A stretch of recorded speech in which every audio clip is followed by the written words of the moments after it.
Kita bersyukur bahwa kita sudah tiba di hari ke-39, saudara-saudara ya. Tuhan sungguh luar biasa telah menggerakkan kita ya saudara-saudara. Dan sekali lagi ini hari yang baik bagi kita untuk mendekatkan diri kepada Tuhan, untuk memohon dan menuntut janji-janji yang telah Dia berikan kepada kita. Sebelum kita lanjutkan pemberitaan firman pada pagi ini, mari kita tunduk kepala sekali lagi dan kita memohon hadirat Tuhan bersama dengan kita. Ya Tuhan Allah yang bertakhta dalam kerajaan surga, kami bersyukur, bersuka cita karena perjalanan kami dari tahun yang lalu sampai pada hari ini Tuhan telah jaga dan pelihara. Terima kasih Tuhan. Kami bersyukur untuk berkat-berkat yang limpah yang Tuhan berikan kepada kami. Dengan bersekutu pagi-pagi dengan Engkau ya Tuhan. Kami yakin dan percaya begitu banyak berkat yang Tuhan sudah berikan kepada kami. Dan juga yang akan Engkau berikan sebagai jawaban atas doa-doa yang sudah kami layangkan. Sejak dimulainya hari pertama di tahun 2020 untuk acara 40 hari doa ini. Kami serahkan segenap permohonan doa kami ke dalam tangan Tuhan. Sekali lagi kami memohon agar Roh Kudus boleh menjadi bagian kami pagi ini ya Tuhan. Di dalam nama Tuhan Yesus kami sudah berdoa. Amin. Saudara-saudara, beberapa hari terakhir kita membahas yang menjadi pekabaran inti daripada gereja Advent. Bagaimana gereja ini dimulai? Yaitu dengan nubuatan 2300 pagi dan petang. Dan aplikasi-aplikasi yang penting sehubungan dengan nubuatan 2300 pagi dan petang telah kita pelajari. Bahwa di zaman inilah, di zaman sejak Yesus masuk ke dalam bilik yang maha suci untuk melakukan pelayanannya yang terakhir sebagai imam besar untuk menghapuskan dosa-dosa kita, saudara-saudara. Itu sama dengan membersihkan bait suci yang ada di surga. Karena bait suci di surga, saudara-saudara, tidak mungkin bisa disucikan sebelum kita bait suci yang ada di atas dunia ini dibersihkan. Kenapa Tuhan menyuruh kepada Musa? Mari kita lihat di dalam Keluaran 25 ayat 40 dan juga di dalam Ibrani 8 ayat 1 dan 2. Ya, mari kita lihat di dalam Keluaran 25 ayatnya yang ke-40. Sesudah Tuhan menyuruh Musa untuk mendirikan kemah suci di akhir daripada pasal 25 ya, dengan detail Tuhan memberikan apa yang harus dibangun dan dibuat ya. Dengan detail Tuhan berikan seluruh pasal berbicara mengenai perintah Tuhan kepada Musa untuk membangun bait suci ya, dan semua perabot-perabot yang ada di dalam bait suci. Kemudian di dalam ayat 40 saudara-saudara, dan ingatlah bahwa engkau membuat semuanya itu menurut contoh yang telah ditunjukkan kepadamu di atas gunung itu. Jadi Tuhan mengingatkan Musa untuk membuat semua perabot-perabot dan membuat bait suci itu, kemah suci itu sesuai dengan apa yang ditunjukkan kepada dia di atas gunung itu. Sekarang kita pergi kepada Ibrani pasal yang ke-8. Kita kembali membaca Ibrani pasal 8 ayat 1 dan 2. Ya, inti segala yang kita bicarakan itu ialah kita mempunyai imam besar yang demikian, yang duduk di sebelah kanan takhta yang maha besar di surga dan yang melayani ibadah di tempat kudus, yang di dalam kemah sejati yang didirikan oleh Tuhan dan bukan oleh manusia. Saudara, jelas disebutkan bahwa imam besar yang kita miliki yaitu Yesus Kristus melayani ibadah di tempat kudus yang yaitu di dalam kemah sejati yang didirikan oleh Tuhan dan bukan oleh manusia. Jadi jelas Alkitab mengajarkan bahwa ada bait suci di mana? Di surga. Nah, saudara-saudara, inilah yang di-miss oleh para pionir gereja Advent. Ketika mereka berpikir bahwa bait suci artinya yang ada di atas dunia ini, tapi bait suci yang di atas dunia ini tahun 70 sudah dihancurkan, maka pada saat itu pemahaman umum dari orang-orang Protestan yang keluar dari reformasi adalah bait suci itu melambangkan dunia ini. Sehingga kalau dunia ini mau disucikan, itu artinya dunia ini kiamat, saudara-saudara. Sehingga interpretasi dari event yang akan terjadi berbeda. Jadi tidak ada yang salah dengan perhitungan nubuatan daripada 2300 pagi dan petang yang dilakukan oleh umat-umat Advent. Ya, para pendiri gereja Advent. Enggak ada yang salah. William Miller tidak mengajarkan sesuatu yang salah. Tetapi interpretasi dari eventnya. Oleh karena mereka tidak menyadari bahwa ada bait suci di surga. Sesudah kekecewaan yang besar, baru mereka menemukan bahwa ternyata ada bait suci yang di surga. Sekarang ini banyak saudara-saudara umat-umat Tuhan yang mengajarkan bahwa tidak ada bait suci di surga. Itu hanya karangan daripada gereja Advent. Saya mau sampaikan bahwa ini ayat-ayat yang membuktikan bahwa inilah bait suci yang ada di surga. Nah, mereka hanya menggunakan satu ayat di dalam buku Wahyu untuk menyatakan tidak ada bait suci di surga. Ya, mari kita buka di dalam Wahyu 21 ayat 20 ya. Wahyu 21 sebentar, ayat 22. Wahyu 21 ayat 22. Hanya berdasarkan satu ayat ini ya saudara-saudara. Dan aku tidak melihat bait suci di dalamnya sebab Allah Tuhan yang Maha Kuasa adalah bait sucinya. Demikian juga anak domba itu. Saudara-saudara, berdasarkan satu ayat ini katanya, lihat tidak ada bait suci. Tidak ada bait suci di surga. Ya, karena bait suci yang sesungguhnya adalah Allah sendiri ya. Bait sucinya demikian juga anak domba itu. Saya mau sampaikan saudara-saudara bahwa kalau kita baca konteksnya di dalam Wahyu 21 ayat 22, maka memang di sini tidak lagi dilihat bait suci. Kenapa? Karena bait suci adalah suatu miniatur daripada keselamatan. Ya, rencana keselamatan dijabarkan di bait suci. Iya, ketika rencana keselamatan ini telah mencapai akhirnya, maka tidak ada lagi fungsi daripada bait suci ini. Apa fungsi utama dari bait suci, saudara-saudara? Fungsi utama dari bait suci, ya, mari kita kembali kepada Keluaran 25 ayat 8. Keluaran 25 ayat 8, ya, di sini dijelaskan kenapa Tuhan menyuruh Musa untuk mendirikan bait suci. Keluaran 25 ayat 8.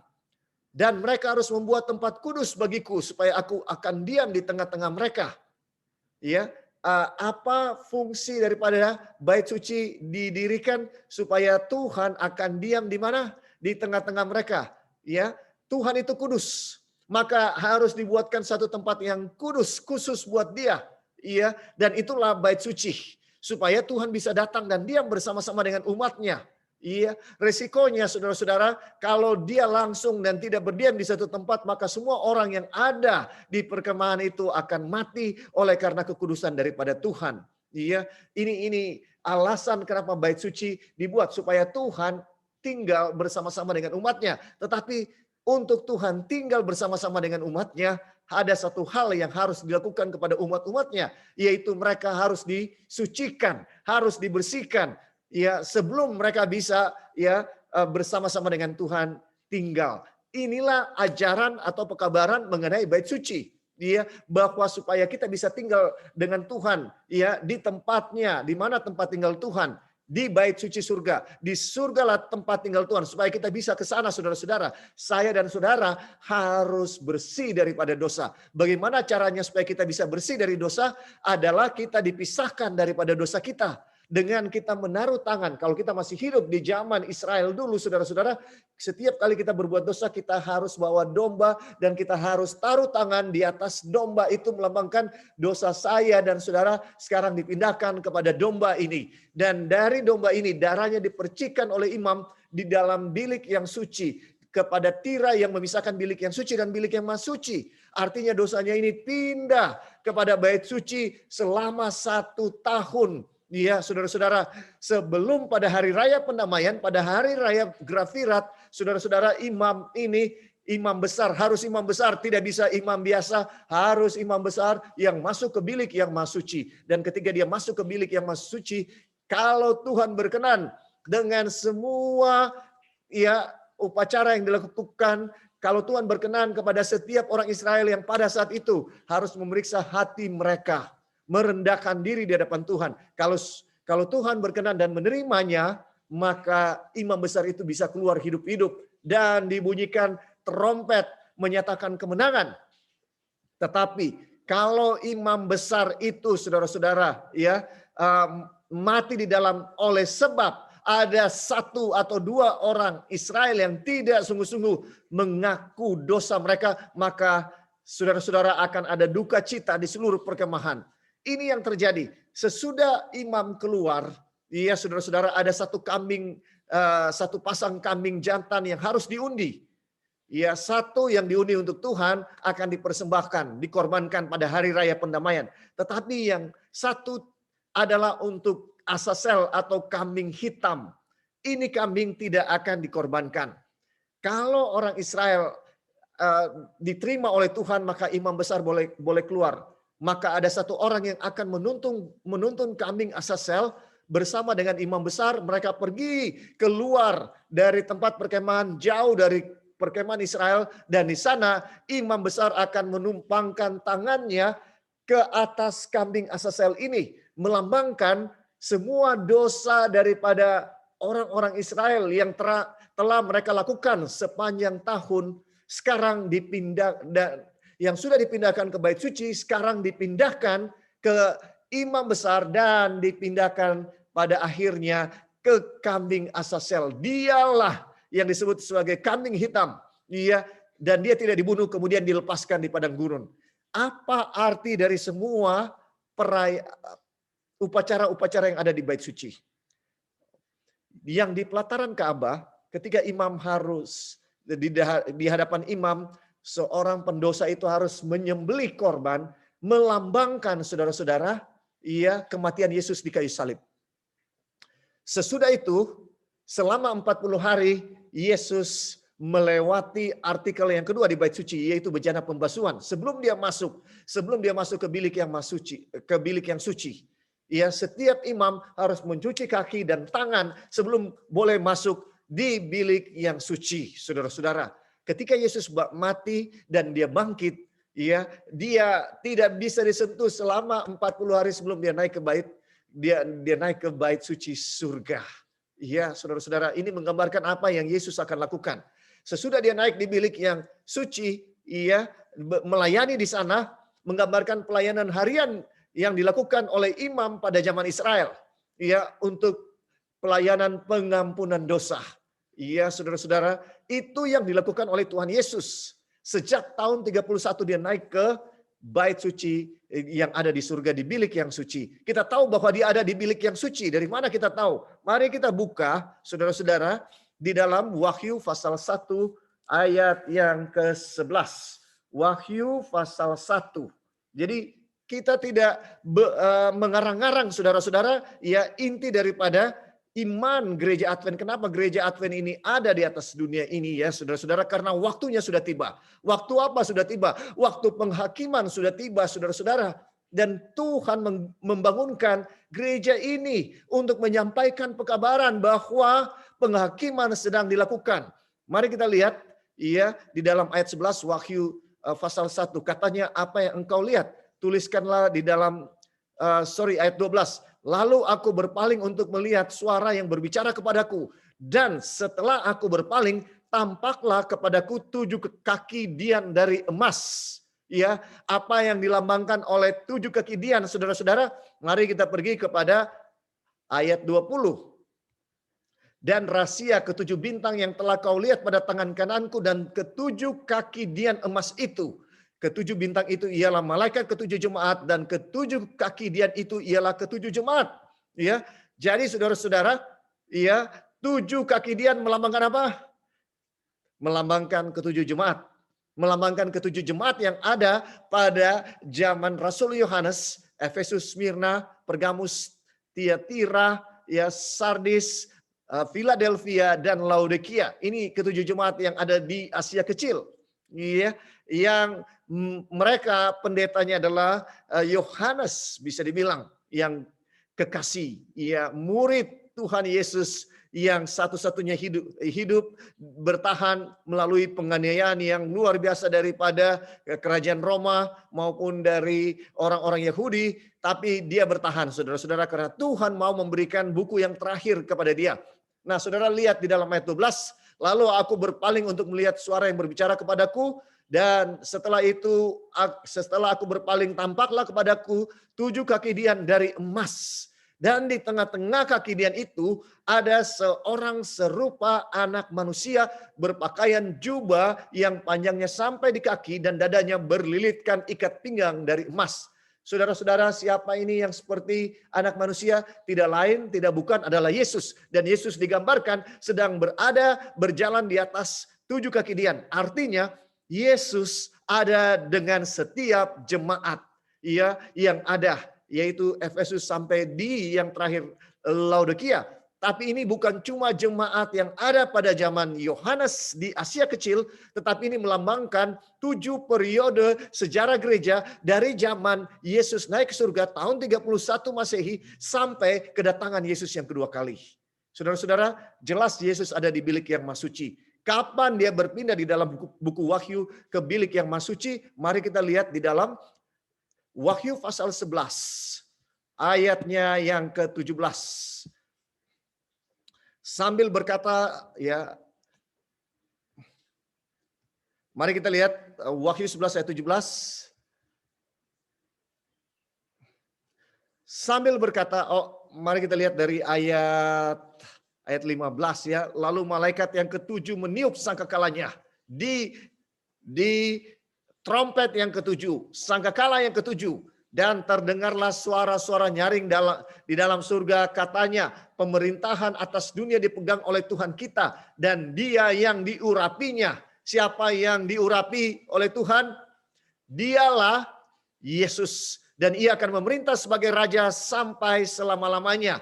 Saudara-saudara, arti dari yang diurapi adalah Kristus dalam bahasa Indonesia, Kristos dalam bahasa Greka, Mesias dalam bahasa Latin, saudara-saudara. Ya, tapi dia punya arti sama. Al-Masih dalam bahasa Arab. Artinya apa? Yang diurapi. Dan ada 3 kedudukan yang diurapi, saudara-saudara. Pertama, nabi. Waktu Yesus datang di atas dunia ini, dia melayani sebagai apa? Sebagai nabi. Dan dia dibaptis. Waktu dia dibaptis, itulah pengurapan. Roh Kudus turun ke atasnya. Iya, saudara-saudara, maka dia diurapi sebagai apa? Sebagai nabi untuk melayani. Kemudian, saudara-saudara, dia naik ke surga. Dia diurapi sebagai apa? Sebagai imam, bahkan bukan cuma imam biasa, tetapi dia adalah imam besar. Ya, Rasul Paulus memberikan argumen bahwa Yesus adalah imam besar bukan dari suku Lewi, karena Yesus bukan suku Lewi secara kelahiran, dia adalah suku Yehuda, tetapi Yesus menjadi imam besar berdasarkan aturan daripada apa? Melkisedek.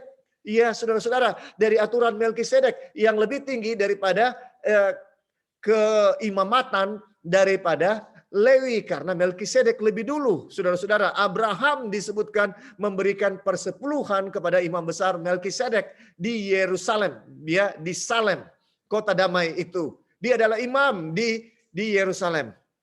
Saudara-saudara, itu argumen yang diberikan oleh Rasul Paulus. Jadi Yesus sah sebagai imam berdasarkan aturan Melkisedek, bukan berdasarkan keimamatan dari suku Lewi. Iya, saudara-saudara.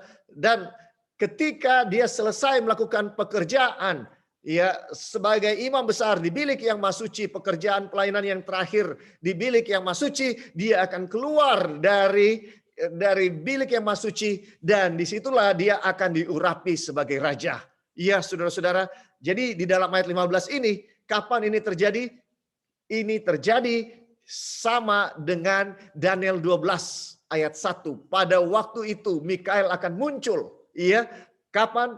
Sesudah dia melakukan pelayanan sebagai imam besar. Dan ke-24 tua-tua ayat yang ke-18.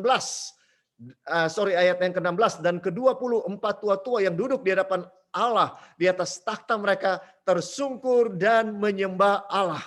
Sambil berkata, kami mengucap syukur kepadamu ya Tuhan, Allah yang Maha Kuasa, yang ada dan yang sudah ada, karena Engkau telah memangku kuasamu yang besar dan telah mulai memerintah sebagai raja. Dan semua bangsa telah marah, tetapi amarahmu telah datang dan saat bagi orang-orang mati untuk dihakimi dan untuk memberi upah kepada hamba-hambamu. Saudara-saudara, apa yang terjadi? Yang terjadi adalah di sini digambarkan bagaimana Yesus telah menyelesaikan pekerjaannya di bait suci, ya, dan sekarang sesudah dia selesai, dia diurapi sebagai apa? Sebagai raja. Kemudian dijelaskan apa yang terjadi sebelumnya, yaitu apa? Harus ada penghakiman.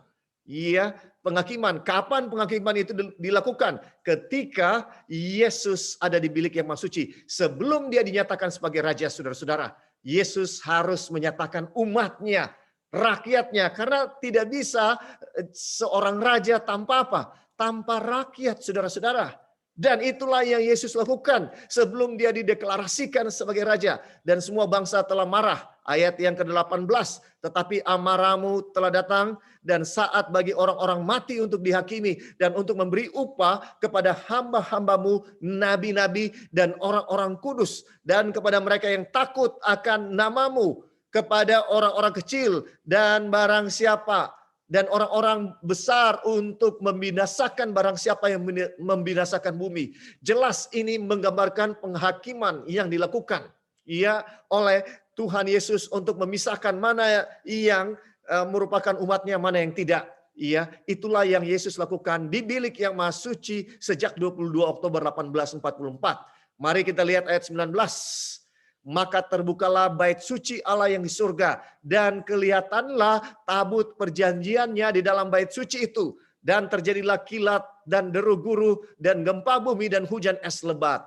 Saudara-saudara, dengarkan di dalam ayat 19 ini digambarkan bahwa Tuhan Yesus disebutkan. Kita tidak lihat Tuhan Yesus di sini, tapi kalau kita baca dari ayat demi ayat dari ayat 15 tadi, kita menyimpulkan bahwa di sini Tuhan Yesus sedang diurapi sesudah melakukan pelayanan di bilik yang maha suci. Dia diurapi sebagai apa? Sebagai raja. Tapi sebelum dia diurapi sebagai raja, dia harus melakukan penghakiman, memisahkan umat-umatnya yang sejati, yang takut akan namanya.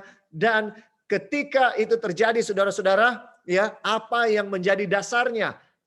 Kita tahu, maka terbukalah bait suci yang di surga dan kelihatanlah tabut perjanjiannya di dalam bait suci itu. Saya mau tanya saudara-saudara, ketika yang terlihat di dalam bait suci itu adalah tabut perjanjiannya, artinya itu ada di mana, saudara-saudara?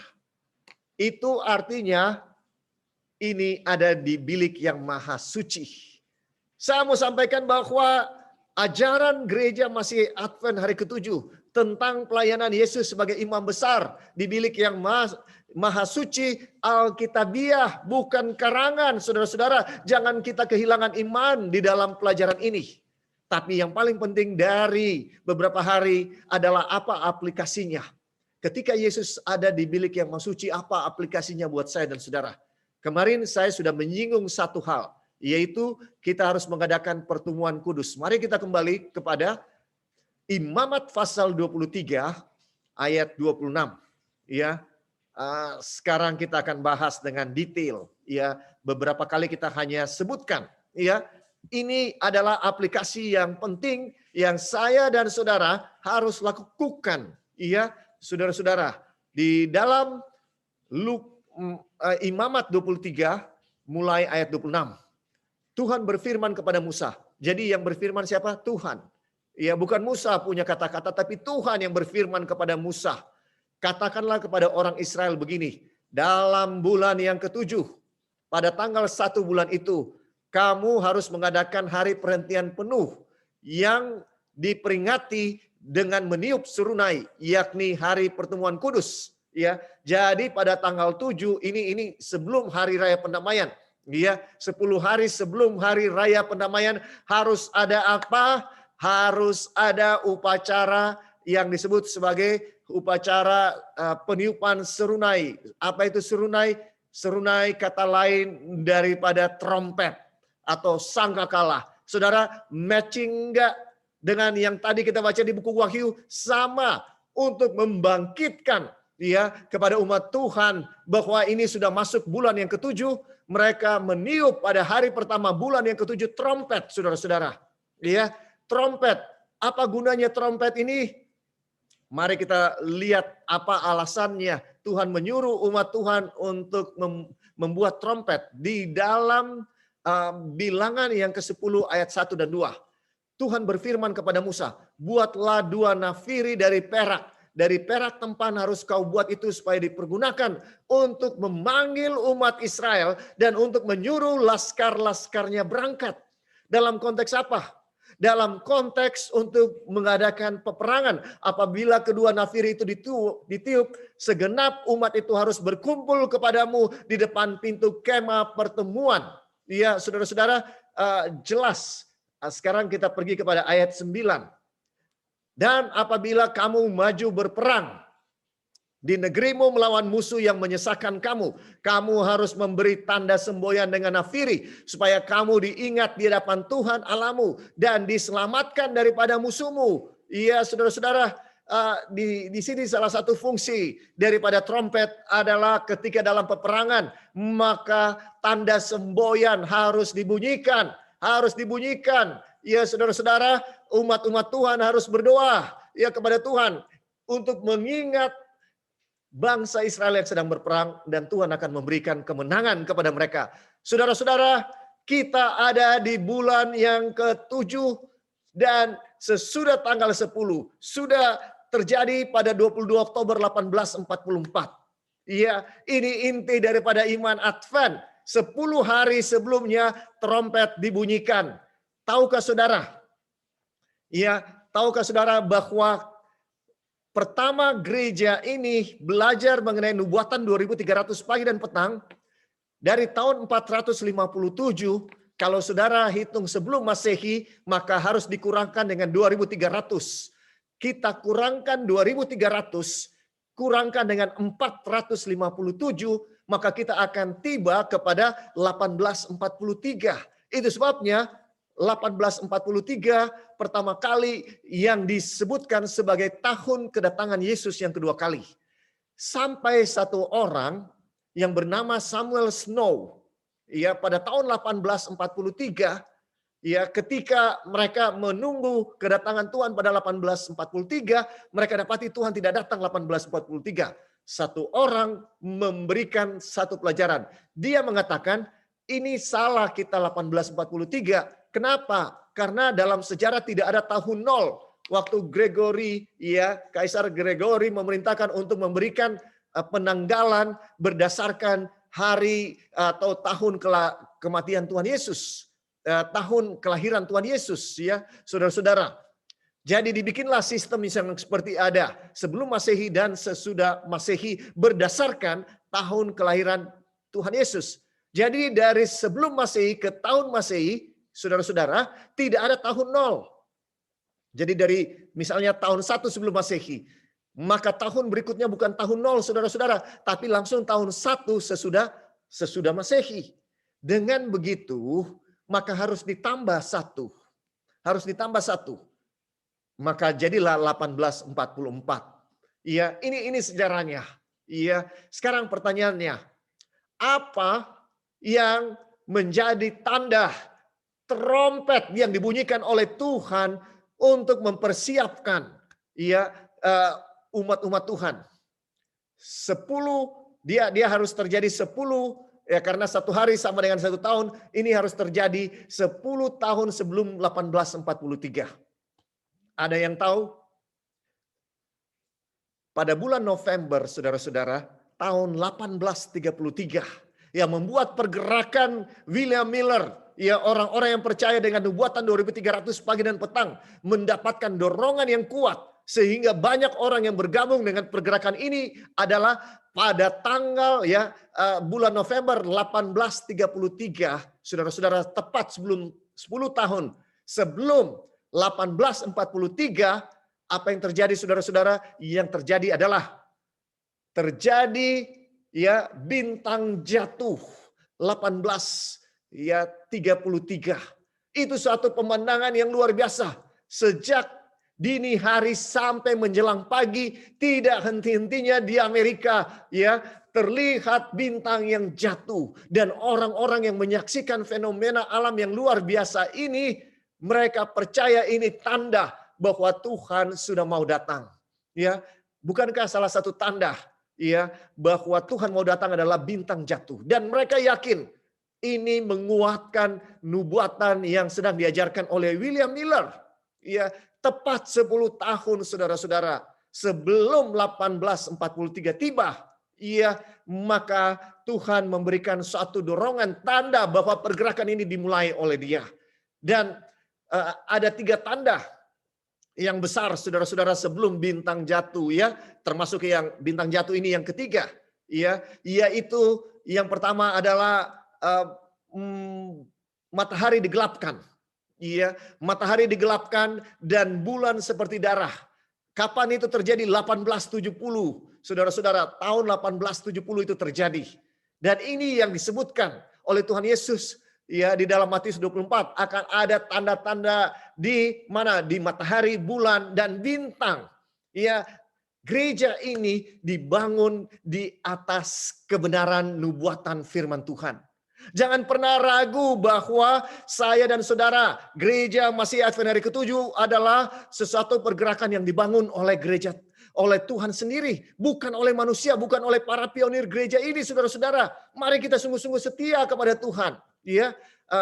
Dan berikutnya, tahukah saudara bahwa pembangunan kembali bait suci direnovasi oleh Herodes pada zaman Yesus membutuhkan 46 tahun.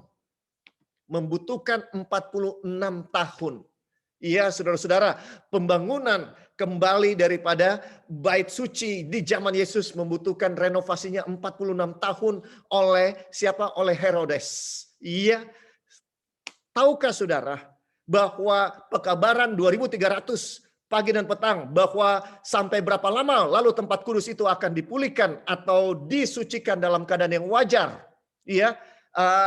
Tepat 46 tahun sesudah antikristus itu mengalami luka parah yang menyebabkan kepalanya maka tampaklah kepadaku di dalam Wahyu 13 ayat 3, maka tampaklah satu dari kepalanya seperti kena luka yang membahayakan hidupnya, tetapi luka yang membahayakan hidupnya itu sembuh. Kita tahu bahwa ini adalah kegenapannya terjadi tahun 1798.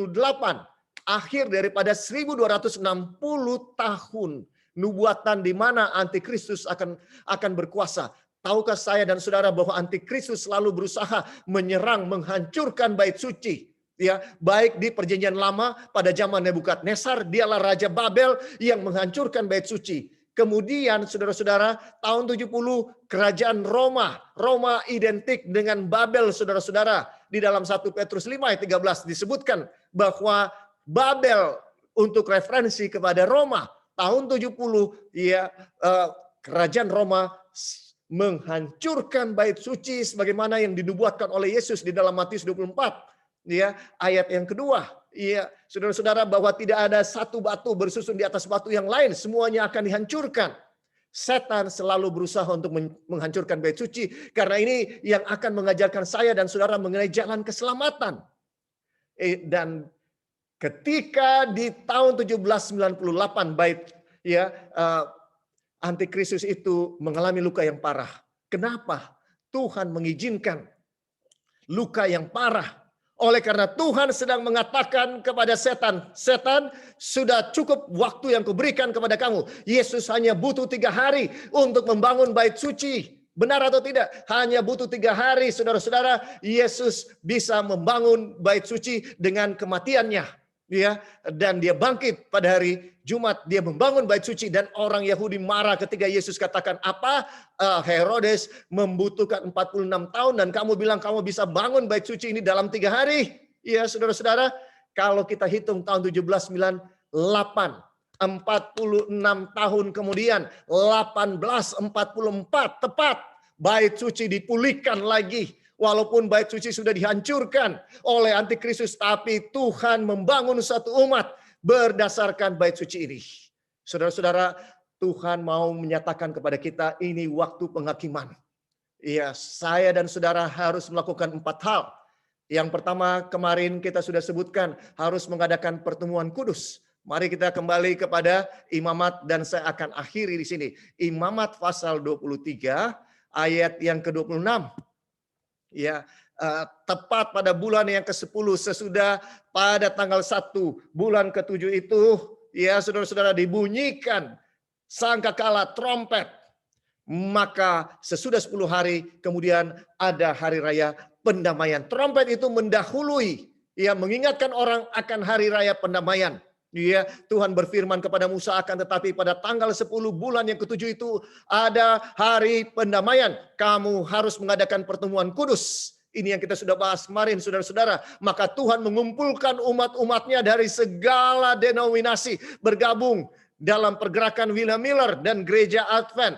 Kamu harus mengadakan pertemuan kudus dan harus merendahkan diri dengan berpuasa. Ya, bukan satu hal yang jarang dilakukan oleh para pionir Advent untuk berpuasa, saudara-saudara. Ya, berpuasa untuk memahami kebenaran dan kehendak Tuhan waktu mereka mengadakan pergerakan mendirikan gereja Masih Advent hari ke-7 dan mempersembahkan korban api-apian kepada Tuhan. Pada hari itu janganlah kamu melakukan suatu pekerjaan. Itulah hari pendamaian untuk mengadakan pendamaian bagimu di hadapan Tuhan Allahmu. Saudara-saudara, ada 4 hal yang harus dilakukan oleh umat-umat Israel pada waktu hari raya pendamaian tiba. Yang pertama, mereka harus mengadakan apa? Pertemuan kudus. Yang kedua, mereka harus mengadakan apa? Merendahkan diri dengan berpuasa. Apa yang ketiga, mereka harus mengadakan persembahan korban api-apian. Dan yang keempat, mereka harus tidak melakukan pekerjaan. Saudara-saudara, kalau mereka tidak melakukan 4 hal ini, apa yang akan terjadi? Khususnya 2 hal disebutkan, diulangi. Ya, ayat 28, pada hari itu janganlah kamu melakukan sesuatu pekerjaan. Itulah hari pendamaian untuk mengadakan pendamaian bagimu di hadapan Tuhan Allahmu.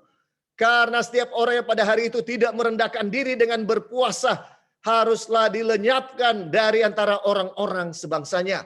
Setiap orang yang melakukan sesuatu pekerjaan pada hari itu, orang itu akan kubinasakan dari tengah-tengah bangsanya. Janganlah kamu melakukan suatu pekerjaan. Itulah suatu ketetapan untuk selama-lamanya bagimu, turun-temurun di segala tempat kediamanmu. Itu harus menjadi suatu apa? Sabat. Hari perhentian penuh bagimu. Dan kamu harus merendahkan diri dengan berpuasa. Mulai pada malam tanggal 9 bulan itu, dari matahari terbenam sampai matahari terbenam, kamu harus merayakan sabatmu. Saudara-saudara, ada 4 hal sekali lagi. Dan kalau ini dilanggar, ya, sekali lagi mengadakan pertemuan kudus, kemudian merendahkan diri dengan berpuasa, kemudian mempersembahkan korban api-apian, dan yang terakhir, harus tidak boleh bekerja. Kalau mereka bekerja, kalau mereka tidak berpuasa, maka mereka akan dibinasakan. Saudara-saudara, ini sesuatu aplikasi yang sangat serius buat kita. Kita harus mengadakan pertemuan kudus. Artinya saudara-saudara, apa yang mempersatukan pertemuan kita, gereja Advent, firman Tuhan, ya, nubuatan Tuhan, nubuatan 2300 pagi dan petang telah mempersatukan sekelompok umat di dalam sejarah gereja Advent dan kemudian sampai berkembang seperti sekarang. Jangan pernah kita lupakan, ini adalah pilar daripada gereja Advent, pekabaran mengenai bait suci. Kedua, kita harus merendahkan diri dengan berpuasa. Iya, saudara-saudara, banyak hal harus kita lakukan, saudara-saudara, dengan berpuasa. 1, untuk menguasai selera kita, kita harus berpuasa. Roh Nubuat menyatakan, ya, pena inspirasi menyatakan, supaya selera kita bisa dikendalikan kembali kepada selera yang seharusnya. Saya dan saudara harus banyak berpuasa. Ini kuncinya, ya. Kita harus bisa mengendalikan diri dengan berpuasa. Kemudian harus mempersembahkan korban api-apian. Saudara-saudara, suatu perbaktian yang diterima Tuhan hanya bisa terjadi, ya, kalau ada korban api-apian. Apa ini maksudnya? Ketika Kain dan Habel membawa persembahan, dari mana Kain tahu bahwa persembahannya tidak diterima oleh Tuhan? Kalau saudara baca Kejadian 4, saudara tidak akan menemukan alasannya di sana. Tapi waktu kita mempelajari korban api-apian, kita menyadari bahwa untuk tanda bahwa Tuhan menerima satu persembahan, maka akan ada api dari langit untuk membakar korban kita. Kain tahu bahwa dia punya persembahan tidak diterima karena sesudah dia persembahkan tidak ada api yang turun dari surga. Saudara-saudara, apa ini lambang api yang turun dari surga? Iya, ini melambangkan Roh Kudus, saudara-saudara. Iya, ini melambangkan Roh Kudus. Kalau ada api turun dari surga melambangkan Roh Kudus, karena api melambangkan Roh Kudus. Kenapa? Kalau kita perhatikan air dan api, saudara-saudara, ya, 2 hal untuk menyucikan, betul atau tidak? Ya, dua hal yang Tuhan gunakan untuk menyucikan dunia pada zaman Nuh, dan api akan digunakan sesudah akhir 1000 tahun untuk menyucikan dunia. Tapi dua-dua untuk mengadakan penyucian. Korban api-apian adalah untuk membakar lemak-lemak dosa. Itu sebabnya lemak harus ada di dalam korban. Itu sebabnya persembahan Kain tidak diterima karena tidak ada darah dan tidak ada lemak. Ya saudara-saudara, ini korban yang diasingkan bagi Tuhan. Saya dan saudara harus mengalami korban api-apian. Apa itu? Kecurahan Roh Kudus. Karena hanya Roh Kudus yang mampu membakar lemak-lemak dosa yang ada di dalam diri saya dan saudara. Ya, hanya Roh Kudus yang mampu. Ini aplikasi yang serius buat saya dan saudara. Apakah kita mengalami baptisan Roh Kudus? Apakah kita memberikan persembahan korban api-apian atau kita memberikan persembahan yang sesuai dengan hati kita? Walaupun kita ditegur oleh firman Tuhan, kita tetap tidak mau menyerahkan dosa kita. Yang terakhir, saudara-saudara, aplikasi yang sangat penting. Saya dan saudara harus berhenti melakukan apapun. Ini harus menjadi sabat buat saya dan saudara. Sejak 22 Oktober 1844, kita masuk kepada hari pendamaian. Pada hari raya pendamaian tidak boleh ada orang yang bekerja. Artinya apa, saudara-saudara? Supaya pekerjaan ini selesai, semua orang harus melakukan apa yang Tuhan suruh pada hari raya pendamaian. Apa yang Tuhan suruh? Kita harus memeriksa hati dan diri kita dengan sungguh-sungguh. Tidak boleh bekerja. Ya, tidak boleh bekerja. Tuhan mau saya dan saudara melakukan pekerjaannya. Itu yang sangat penting, saudara-saudara. Ya, karena pekerjaannya ini yang akan menyelamatkan saya dan saudara. Pekerjaan ini yang akan membuat kita memiliki karakter seperti Tuhan Yesus. Jelas, saya berdoa dan berharap kita memahami kenapa kita menjadi anggota gereja masih Advent hari ke-7, dan waktu di mana kita hidup adalah waktu yang genting, karena sebentar lagi imam besar itu akan menyelesaikan pekerjaan pemeteraiannya. Ya, yang paling penting saudara, bukan berapa banyak jiwa yang kita sudah menangkan, bukan berapa banyak kontribusi yang kita sudah berikan dalam pekerjaan Tuhan. Yang harus menjadi pertanyaan besar buat saya dan saudara, apakah kita sudah memiliki karakter Yesus? Itu yang akan membuat kita dimeteraikan. Untuk memiliki karakter Yesus, kita harus memiliki baptisan Roh Kudus setiap hari. Iya, saudara-saudara, biarlah firman Tuhan ini boleh menguatkan saya dan saudara untuk tidak berhenti sesudah 40 hari, terus mencari kecuran roh, terus untuk mendapatkan korban bakaran setiap hari. Ini harus kita lakukan. Iya, saudara-saudara, terlalu besar harga yang kita pertaruhkan kalau kita tidak sungguh-sungguh sekarang kepada Tuhan. Iya, kematian Yesus di kayu salib terlalu berharga untuk kita tolak. Iya, tanpa kita sadar kita menolak keselamatan itu kalau kita tidak sungguh-sungguh berserah kepada Tuhan Yesus. Ini waktunya untuk bangkit, untuk bangun dari tidur rohani kita. Dan mari kita sungguh-sungguh bertransformasi, saudara-saudara. Betul-betul berubah. Betul-betul berubah. Mari kita tunduk kepala dan kita berdoa. Ya Tuhan Allah yang bertakhta di dalam kerajaan surga. Terima kasih sekali lagi meneguhkan iman kami di dalam nubuatan-nubuatan firman-Mu. Khususnya bagi kami yang hidup setelah 22 Oktober 1844. Tuhan, bantu kami untuk mengadakan pertemuan kudus. Bantu kami untuk merendahkan diri dengan berpuasa. Bantu kami untuk mempersembahkan korban api-apian. Dan bantu kami untuk tidak bekerja yang lain, yang duniawi, saudara-saudara. Tuhan, tolong kami untuk sungguh bekerja bagi Engkau. Walaupun kami punya pekerjaan dunia untuk mensupport kehidupan kami setiap hari. Tapi biarlah kami punya iman kepada Engkau untuk percaya bahwa Tuhan akan mencukupkan segala kebutuhan kami. Tapi pekerjaan utama kami adalah untuk menyampaikan firman-Mu, untuk menyelesaikan pekerjaan-Mu. Menyucikan kami ya Tuhan. Oh Bapa, tolong kami untuk mengadakan pembaruan yang sesungguhnya kami tidak akan mampu Tuhan dengan kekuatan kami sendiri. Tapi biarlah Roh Kudus yang memampukan kami. Di dalam nama Tuhan Yesus kami sudah berdoa. Amin. Baiklah saudara-saudara, seperti biasa, bagi saudara-saudara yang bisa mengadakan pelayanan untuk berdoa, ya, mari kita terus berdoa meminta kecurahan Roh Kudus. Bagi saudara-saudara yang harus bekerja atau bagi saudara-saudara yang punya partner berdoa di tempat saudara, silakan berdoa di tempat saudara sendiri, ya. Kalau saudara harus bekerja, silakan tinggalkan ini. Tapi kalau saudara bisa berdoa, mari kita berdoa bersama-sama. Iya, saudara-saudara, ini waktu yang sangat genting buat kita dan untuk gereja kita, untuk keluarga kita, ya, untuk semua umat-umat Tuhan. Mari kita berdoa, ya, saudara-saudara, untuk penyelesaian pekerjaan Tuhan di atas dunia ini, ya.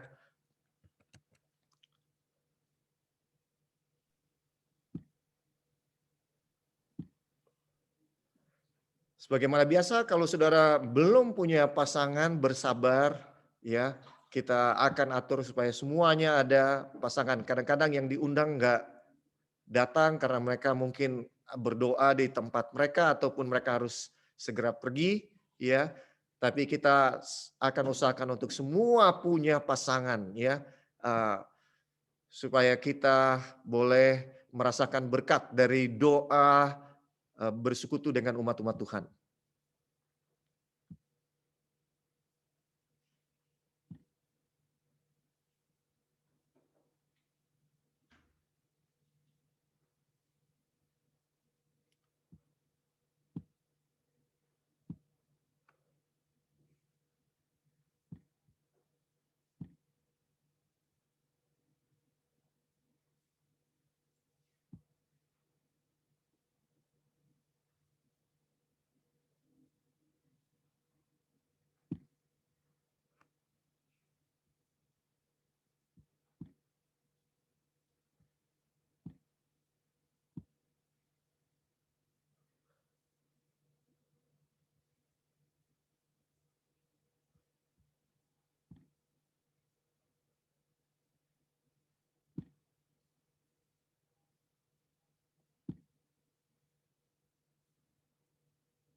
terbaik padanya ya Tuhan. Kau akan menjaga Ibu Laura, Cinta Abadi, serta Oma Ike. Biarlah ke seluruh keluarga ini Engkau berkati, Engkau menghindari dari segala penyakit ya Tuhan, terutama COVID-19 ini ya Tuhan. Biarlah Bapak Pendeta Pitoy selalu mengabarkan Injil bagi orang yang belum mengenal kebenaran ya Tuhan, untuk menerima kebenaran yang sudah ditaburkan oleh